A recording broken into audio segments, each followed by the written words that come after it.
ನಮಸ್ಕಾರ, ನಾನು ಶರ್ಮಿತಾ ಶೆಟ್ಟಿ. ದೇಶದ ರಕ್ಷಣೆ ಸಂರಕ್ಷಣೆಯಲ್ಲಿ ಸೈನಿಕರ ಪಾತ್ರ ಮಹತ್ವದ್ದು. ಬಿಸಿಲು, ಚಳಿ, ಮಳೆ, ಗುಡ್ಡಗಾಡು ಹೀಗೆ ಎಲ್ಲೆಲ್ಲೂ ನಿಂತು ನಮ್ಮ ದೇಶವನ್ನ ಕಾಯ್ತಾ ಇದ್ದಾರೆ ಸೈನಿಕರು.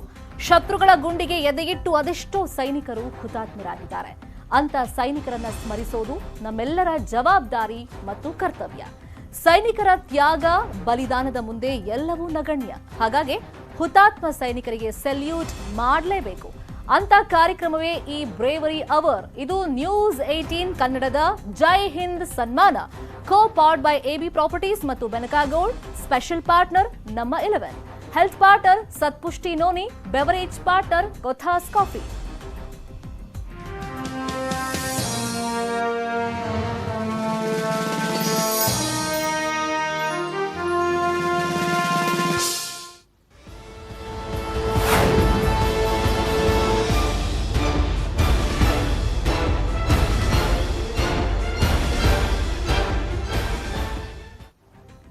ಶಾಲೆ ಆರಂಭ ಕುರಿತಂತ ಸಭೆಗೆ ನೆಟ್ವರ್ಕ್ ಸಮಸ್ಯೆ ಇವತ್ತು ಎದುರಾಗಿದೆ. ಶಿಕ್ಷಣ ಇಲಾಖೆಯ ಇವತ್ತಿನ ಸಭೆ ರದ್ದಾಗಿದೆ ನೆಟ್ವರ್ಕ್ ಸಮಸ್ಯೆಯಿಂದಾಗಿ. ಬಿಇಒಗಳ ಜೊತೆ ವಿಡಿಯೋ ಕಾನ್ಫರೆನ್ಸ್ ಸಭೆ ಇವತ್ತು ಇತ್ತು. ಬಟ್ ಆ ಸಭೆ ಇವತ್ತು ರದ್ದಾಗಿದೆ. ಅದಕ್ಕೆ ಕಾರಣ ಏನು ಅಂತಂದ್ರೆ ನೆಟ್ವರ್ಕ್ ಸಮಸ್ಯೆ ಉಂಟಾಗಿದೆ ಅಂತ. ಹಾಗಾಗಿ ಶಿಕ್ಷಣ ಇಲಾಖೆ ಈ ಒಂದು ಮೀಟಿಂಗ್ ಅನ್ನ ನಾಳೆಗೆ ಮುಂದೂಡಿಕೆ ಮಾಡಿದೆ.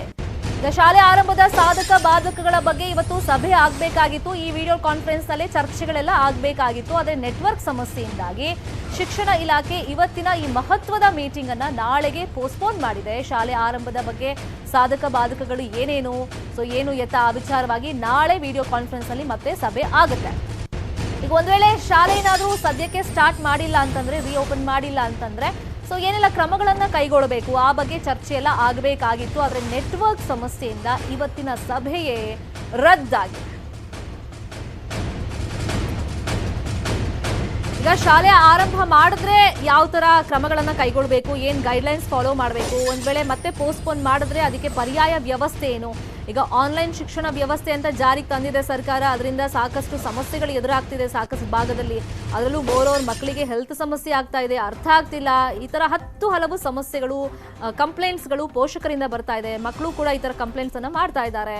ಇವಾಗ ಹಂತವಾಗಿ ಅಂತಂದ್ರೆ ಇವಾಗ ಕಾಲೇಜ್ ಆರಂಭ ಮಾಡೋದಕ್ಕೆ ಸರ್ಕಾರ ಆದೇಶವನ್ನ ಕೊಟ್ಟಿದ್ದಾಗಿದೆ. ನೆಕ್ಸ್ಟ್ ಲೆವೆಲ್ ಅಲ್ಲಿ ಹೈಸ್ಕೂಲ್, ಆಮೇಲೆ ಪ್ರೈಮರಿ ಸ್ಕೂಲ್, ಮಿಡಲ್ ಸ್ಕೂಲ್, ಈ ತರ ಪಾರ್ಟ್ ಬೈ ಪಾರ್ಟ್ ಮಾಡೋದಕ್ಕೆ ಸರ್ಕಾರ ಚಿಂತನೆಯಲ್ಲಿ ಇರೋದು. ಬಟ್ ಇಷ್ಟು ದಿನ ನಾವು ನೋಡ್ತಾ ಇದ್ದಿದ್ದು ಜನಪ್ರತಿನಿಧಿಗಳ ಸಭೆ ಅಂತಂದ್ರೆ ಶಿಕ್ಷಣ ಸಚಿವರು, ಶಾಸಕರಿರ್ಬೋದು, ಸಂಸದರಿರ್ಬೋದು, ಅವ್ರ ಜೊತೆ ಎಲ್ಲ ಮಾತುಕತೆಯನ್ನ ಮಾಡ್ತಾ ಇದ್ರು. ಇನ್ನೇನು ಶಾಲೆ ಸ್ಟಾರ್ಟ್ ಮಾಡಬೇಕು ಅಂತ ನಿರ್ಧಾರವನ್ನ ಮಾಡ್ತಾರೆ ಅಂತ ಗೊತ್ತಾದ ತಕ್ಷಣ ಪೋಷಕರಿಂದ ಸಾಕಷ್ಟು ವಿರೋಧಗಳೆಲ್ಲ ವ್ಯಕ್ತವಾಗ್ತಾ ಇತ್ತು. ಬಟ್ ಶಿಕ್ಷಣ ತಜ್ಞರು ಒಂದಿಷ್ಟು ಶಿಫಾರಸುಗಳನ್ನ ಕೊಡ್ತಾ ಇದ್ರು, ಗೈಡ್ಲೈನ್ಸ್ ಎಲ್ಲ ಸರ್ಕಾರಕ್ಕೆ ಸಲ್ಲಿಕೆ ಮಾಡ್ತಾ ಇದ್ರು. ಆದ್ರೆ ಅಧಿಕಾರಿಗಳ ಮಟ್ಟದಲ್ಲಿ ಯಾವತ್ತೂ ಕೂಡ ಇಂಥದ್ದೊಂದು ಮಹತ್ವದ ಸಭೆ ಆಗಿರಲಿಲ್ಲ. ಇವತ್ತು 11:15 ಆಕ್ಚುಲ್ ಆಗಿ ಅದಕ್ಕೆ ಮುಹೂರ್ತ ಫಿಕ್ಸ್ ಆಗಿತ್ತು. ಬಟ್ ಅಲ್ಲಿ ತಾಂತ್ರಿಕ ಸಮಸ್ಯೆಗಳು ಅಂತಂದ್ರೆ ನೆಟ್ವರ್ಕ್ ಸಮಸ್ಯೆ ಎದುರಾಗಿರೋದ್ರಿಂದ ಶಿಕ್ಷಣ ಇಲಾಖೆ ಸಭೆ ನಾಳೆಗೆ, ಅಂತಂದ್ರೆ ಈಗ ಶಾಲೆ ಆರಂಭ ಮಾಡಿದ್ರೆ ಸಾಧಕ ಬಾಧಕಗಳು ಏನೇನೋ ಆ ಮಹತ್ವದ ಒಂದು ಚರ್ಚೆ ಏನಿತ್ತು ಅದು ನಾಳೆಗೆ ಮುಂದೂಡಿಕೆ ಆಗಿದೆ. ಇಲ್ಲಿ ಮೇಜರ್ ಆಗಿ ಗಮನಿಸಬೇಕಾಗಿರೋದು ಇಂತಹ ಮೀಟಿಂಗ್ ಅಂದ್ರೆ ಒಂದು ಮಹತ್ವದ ಮೀಟಿಂಗ್, ಶಾಲೆ ಆರಂಭದ ಬಗ್ಗೆ ಮಾಡಬೇಕಾಗಿತ್ತು ಮೀಟಿಂಗ್.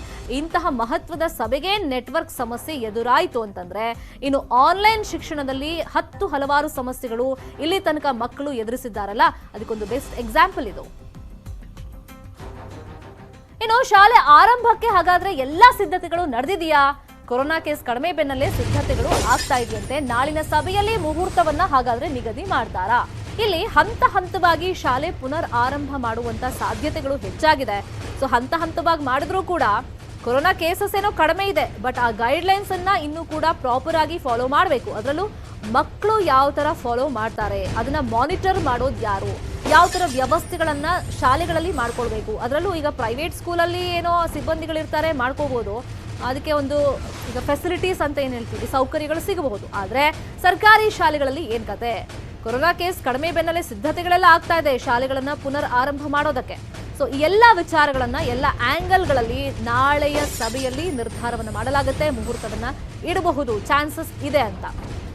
ಈಗ ಶಾಲೆ ಆರಂಭಕ್ಕೆ ಎಲ್ಲ ಸಿದ್ಧತೆಗಳು ಆಗ್ತಾ ಇದೆ. ಹಂತವಾಗಿ ಶಾಲೆ ಪುನರ್ ಆರಂಭ ಮಾಡುವಂತ ಚಾನ್ಸಸ್ ಇದೆ. ವಿದ್ಯಾರ್ಥಿಗಳು ಹೆಚ್ಚಿದ್ರೆ ಪಾಳಿ ಪದ್ಧತಿಯಲ್ಲಿ ಶಾಲೆಗಳನ್ನು ನಡೆಸೋದಕ್ಕೆ ಏನಾದರೂ ಮಾಡ್ತಾರಾ ವ್ಯವಸ್ಥೆ ಅನ್ನೋದನ್ನ ನೋಡಬೇಕು. ಬೆಳಗ್ಗೆ ಒಂದು ಶಿಫ್ಟ್ ಹಾಗೆಯೇ ಮಧ್ಯಾಹ್ನ ಒಂದು ಶಿಫ್ಟ್ನಲ್ಲಿ ಎಷ್ಟೆಷ್ಟು ಮಕ್ಕಳನ್ನ ಡಿವೈಡ್ ಮಾಡಬೇಕು ಏನು ಎತ್ತ, ಒಂದು ಬೆಂಚಲ್ಲಿ ಎಷ್ಟು ಮಕ್ಕಳನ್ನ ಕೂರಿಸ್ಬೇಕು, ಮತ್ತೆ ಅಲ್ಲಿ ಸ್ಯಾನಿಟೈಸರ್ ವ್ಯವಸ್ಥೆ ಇರ್ಬೋದು, ಮಾಸ್ಕ್ ಇರ್ಬೋದು, ಸೋಷಿಯಲ್ ಡಿಸ್ಟೆನ್ಸ್ ಹೆಂಗೆ ಮೇಂಟೈನ್ ಮಾಡೋದು, ಸೊ ಇವೆಲ್ಲವನ್ನು ಕೂಡ ನೋಡ್ಕೋಬೇಕಾಗುತ್ತೆ ಪ್ರಿಪ್ರೇಷನ್ ಹಂತದಲ್ಲೇ. ಇನ್ನು ಕ್ಲಾಸ್ ರೂಮ್ ಶೌಚಾಲಯ ಕ್ಲೀನ್ ಆಗಿರಬೇಕು, ಮಕ್ಕಳ ಪೋಷಕರ ಅನುಮತಿ ಕಡ್ಡಾಯವಾಗಿರಬೇಕು. ಈಗ ಕಾಲೇಜಲ್ಲೂ ಕೂಡ ಸರ್ಕಾರ ಹಂಗೆ ಹೇಳಿರೋದು, ಎಲ್ಲರೂ ಕೂಡ ಫೋರ್ಸ್ ಮಾಡಿ ಕರೆಸ್ತಾ ಇಲ್ಲ. ಇಲ್ಲಿ ನಿಮ್ಗೆ ಆಪ್ಷನ್ ನಾವು ಕೊಡ್ತಾ ಇದ್ದೀವಿ, ಒಂದು ಆನ್ಲೈನಲ್ಲೇ ಶಿಕ್ಷಣವನ್ನ ಮುಂದುವರಿಸೋದು. ಸೊ ನಮಗೆ ಕಾಲೇಜ್ಗೆ ಹೋಗಕ್ಕೆ ಇಷ್ಟ ಇಲ್ಲ, ನಾವು ಮನೇಲೆ ಅಟೆಂಡ್ ಮಾಡ್ತೀವಿ ಅಂದರೆ ಅದಕ್ಕೂ ಆಪ್ಷನ್ ಕೊಟ್ಟಿದೆ ಸರ್ಕಾರ. ಈಗೇನು 17ನೇ ತಾರೀಕಿಂದ ಕಾಲೇಜ್ ಸ್ಟಾರ್ಟ್ ಆಗ್ತಾ ಇದೆ ಅಂಥವ್ರಿಗೆ. ಇಲ್ಲ ನಾವು ಕಾಲೇಜಿಗೆ ಬರ್ತೀವಿ, ನಮ್ಗೆ ಅರ್ಥ ಆಗ್ತಿಲ್ಲ ಆನ್ಲೈನ್ ಕ್ಲಾಸಸ್ ಅಂತಂದರೆ, ನೀವು ಬರುವಾಗ ನಿಮ್ಮ ಪೇರೆಂಟ್ಸಿಂದ ಒಂದು ಅನುಮತಿ ಪತ್ರ ಅಂತ ಅಂದರೆ ಪರ್ಮಿಷನ್ ಲೆಟರ್ ಅಂತ ಕಡ್ಡಾಯವಾಗಿ ತಂದರೆ ಮಾತ್ರ ನಿಮಗೆ ಕಾಲೇಜಲ್ಲಿ ಕೂತ್ಕೊಳ್ಳೋಕ್ಕೆ ಅವಕಾಶ ಇರುತ್ತೆ. ಸೊ ಅದೇ ಥರ ಸ್ಕೂಲಲ್ಲೂ ಕೂಡ ಆಗುತ್ತಾ ಅನ್ನೋದನ್ನು ನೋಡಬೇಕು. ಸೊ ಒಂದಿಷ್ಟು ಗೈಡ್ಲೈನ್ಸ್ ಏನಿದೆ ಕೊರೋನಾ ಗೈಡ್ಲೈನ್ಸ್, ಅದ್ರ ಜೊತೆಯಲ್ಲಿ ಸ್ಕೂಲ್ ಅಟೆಂಡ್ ಮಾಡೋದಕ್ಕೆ ಒಂದಿಷ್ಟು ಗೈಡ್ಲೈನ್ಸ್ ಅನ್ನು ಸರ್ಕಾರ ಕೊಡಬಹುದು.